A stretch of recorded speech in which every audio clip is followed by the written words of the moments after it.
Okay, so some last evolutionary concepts to talk about in this chapter before we leave it involve coevolution and human evolution. Coevolution is an amazing phenomenon. I didn't want to confuse this with all the other concepts before, like adaptive radiation and convergent evolution, but coevolution is the phenomenon where different life forms of different species interact and affect the evolution of one another.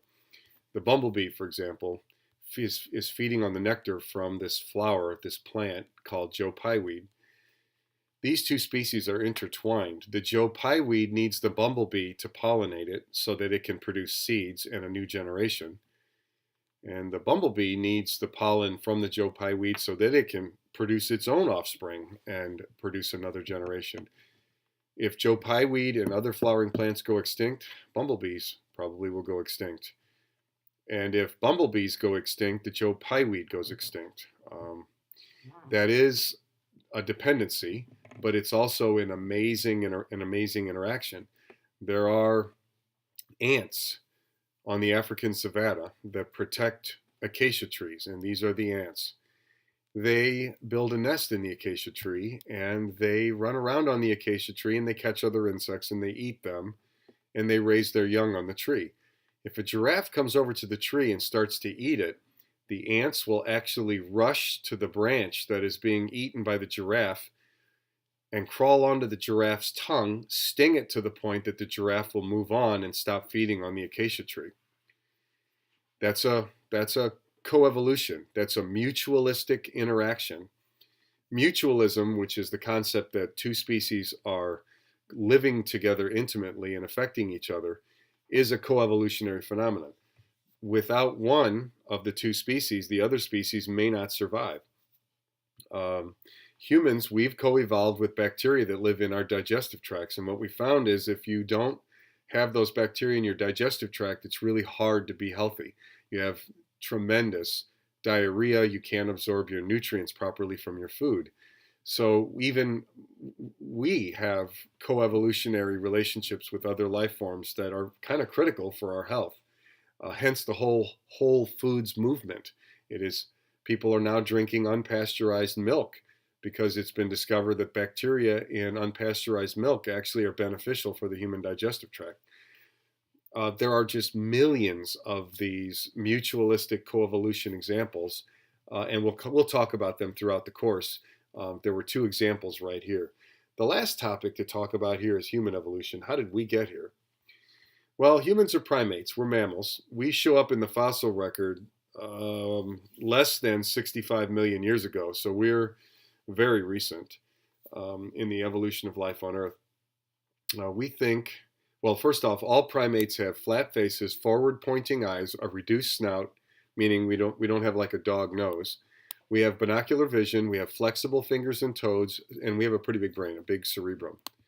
Now, the most ancient primates are the prosimians, the lemurs, and they're kind of dog-like. They do have a somewhat protrusive nose, and they have eyes that are somewhat on the side of their head, but they're very arboreal and they live in trees. Lemurs only exist in the island of Madagascar, and they were wiped out. They used to be more or less worldwide, but they were wiped out by the more advanced primates. Anthropoids evolved from the lemur line and wiped out the lemurs in most of the planet except for Madagascar. Now that humans are in Madagascar, we're unfortunately wiping out the lemurs by wiping out their trees. Now, anthropoids are present in many tropical forests. Anthropoids have broader shoulders than lemurs do. Their eyes are more forward pointing on their face to see stereoscopically. So you can see we think all mammals came from something like this tree shrew, which looks like a kind of a rat living in the trees. The lemurs were a product of the tree shrew. One ancient lemur line led to this monkey, which is a typical anthropoid. Some ancient anthropoid led to a hominoid. Now, this is a hominoid. These two are different. Much broader shoulders here, much more muscular body, larger cerebrum, not as arboreal, very arboreal, prehensile tail, laxa tail. So the hominoids were bigger anthropoids. The hominoids are the great apes, gorillas, gibbons, orangutans, chimps, and humans. One hominoid line evolved into hominids, and that's where we diverged away from the other primates. Around 6 million years ago, somewhere in Africa, maybe East Africa, a hominoid ancestor diverged into the chimpanzee and hominid line. Okay? And then at that point, the human line branched away from the chimp line. The hominids that survived were omnivores that ate meat and vegetables.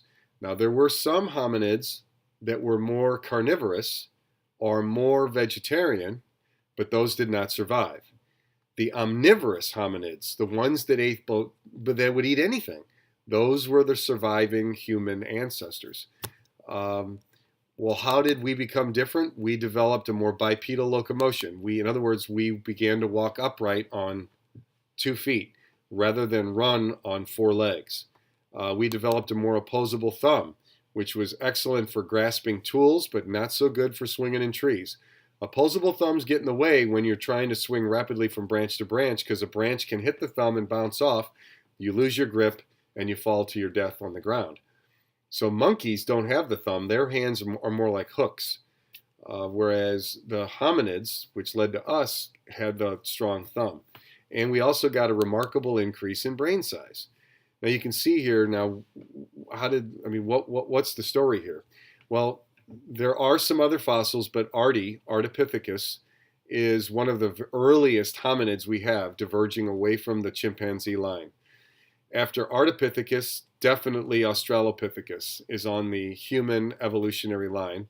You'll notice, though, huge eye sockets, very low foreheads, and not a very large cranium in these two skulls. And then we get to Homo habilis, a larger cranium, still large eye sockets, but now a flatter face. You can't tell, but these faces protrude more in front. And then we get to Homo erectus, huge eyebrow ridges, fairly flat face though, and large cranium. And then we get to human. Early humans are called Cro-Magnons. Large cranium, smaller eye sockets, flat face. So what was going on here? The original theory that we thought led Ardipithecus to Homo sapiens, which is the Cro-Magnon here, was we thought that our ancestors lived in trees and were arboreal, but the climate changed, and the forest began to die, and we were forced to walk on the ground. And in doing so, our hands were freed up to manipulate tools and do things. And as a result, we began to use tools, which made our natural selection pick the smartest humans, which were the best tool users. Newer information is reformulating this theory, though. We think the forest may have been gone long before hominids were starting to evolve. And we think the secret to hominid evolution was omnivory. There was intense competition among the early hominids, but we think that the fossil record shows the true story, and that it is not an accident that Cro-Magnons were omnivores, Homo erectus was an omnivore, Homo habilis was an omnivore, Australopithecus, not all of them were omnivores. All of the ones that were not omnivores disappeared. We think that our omnivory is what led to our bigger brains, because we had to figure out what was available to eat. What's poisonous, what's not poisonous, what can we eat? And bipedalism likely evolved before the grasslands emerged as a means to just carry food. You know, you could see over vegetation, carry offspring, hold tools, and thermoregulate, meaning if you stand upright, less sunlight strikes your body and you can stay cooler than if you're laying out on the ground or if you're walking on all fours. Also, walking on 2 legs is a very efficient way to locomote. The loss of body hair may have been due to selection pressures to reduce parasite loads, because cooties, which are lice, really hide well in hair. Also, better thermal regulation, because the more hair you've got, the harder it is to stay cool, especially in the tropics. And then retention of head hair may have been the need to reflect away the sunlight before it could strike, the upper body, especially the skull. And we think intelligence was accelerated by social development and the need to remember natural history, the need to communicate information, and the production of materials such as tools and clothing. So we think intelligence also aided in survival among the large ground-dwelling predators that were around trying to eat the early humans. And so the answer is not in yet, but um, we think that each of these ancestors succeeded because they were omnivorous. We only find Ardipithecus in East Africa. We only find Australopithecus in Africa. We only find Homo habilis in Africa, but in large regions of Africa. Homo habilis led to Homo erectus. Homo erectus was so successful it made it to all continents except the Americas. There is no evidence that Homo erectus ever made it to America. We find no Homo erectus artifacts in America. Cro-Magnons made it worldwide. So these two species were not only successful, but they migrated, which is a very difficult thing to do. And they traveled around the world and covered the globe. Anyway, that's it for the evolution story. We'll talk more in class. See you later.